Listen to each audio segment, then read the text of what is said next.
Kerajaan Sekar, awalnya disebut Kerajaan Kabituar, adalah satu di antara 9 kerajaan yang masih eksis di tanah Papua. Pada mulanya Kerajaan Sekar berpusat di jalan masuk Teluk Sekar yang disebut Kabituar, sehingga orang pertama yang mendapat jabatan raja disebut Raja Kabituar, bernama Pandai alias Congan. Daerah Kokas menjadi pemukiman atas banyak pedagang yang berasal dari luar Papua.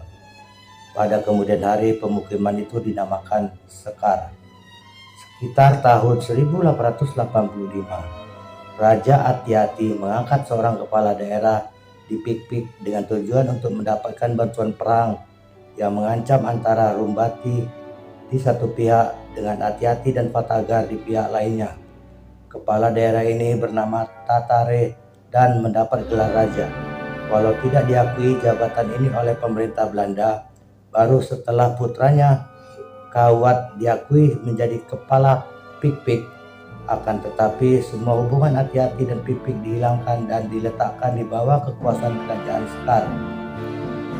Bisa dipastikan Kawat melakukan beberapa manuver untuk menjadi kerajaan sendiri tanpa di bawah Sekar. Akan tetapi keinginan para kepala daerah Pik-Pik tidak pernah didukung pemerintah kolonial Belanda. Berdasarkan pertimbangan praktis, Pik-Pik merupakan daerah kekuasaan Sekar, walau secara adat posisi Raja Sekar sebagai kepala daerah Pik-Pik masih diperdebatkan. Beberapa daerah lain yang tidak mengakui kekuasaan Raja Sekar saat itu adalah Kampung Sisir dan Kampung Ugar yang memiliki silsilah raja sendiri. Akan tetapi pemerintah kekuasaan Belanda mendukung sepenuhnya kekuasaan Raja Sekar. Mahmud Singgire Rumagesan ditetapkan menjadi raja pada tahun 1915 dan diakui secara resmi oleh pemerintah Belanda. Namun, kerap kali Raja Rumagesan justru memberontak dari Belanda. Pemberontakan Mahmud Rumagesan diawaki dengan konflik yang menyangkut maskapai College, perusahaan penambangan minyak yang beroperasi di Kokas. Pada awal pendirian operasi di Kokas ini sangat difasilitasi oleh Raja Rumagesan dan penduduk sekitar, sehingga perusahaan ini menyetujui ketika hasil gaji diberikan kepadanya untuk didistribusikan ke penduduk. Akan tetapi Bestur asisten lokal meminta Raja Rumagesan memberikan kembali uang tersebut kepadanya, namun ditolak Raja Rumagesan. Bestur asisten tersebut melapor ke Controller Van den Terwich yang kemudian terlibat dalam perkelahian dengan Raja Rumagesan.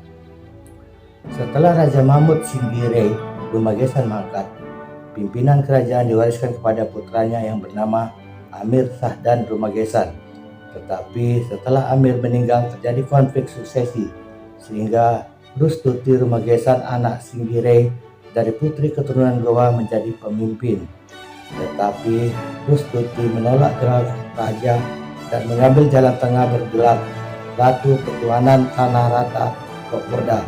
Rustuti menikah dengan Sri Hari Yanto Citro Sukosoro yang merupakan bangsawan keturunan Mangkunegaran III. Setelah Rustuti meninggal, pamannya Arif Rumagesan, cucu kelima Singgire, menjabat sebagai raja dengan gelar Raja Petuanan Pik-Pik Sekar. Terima kasih.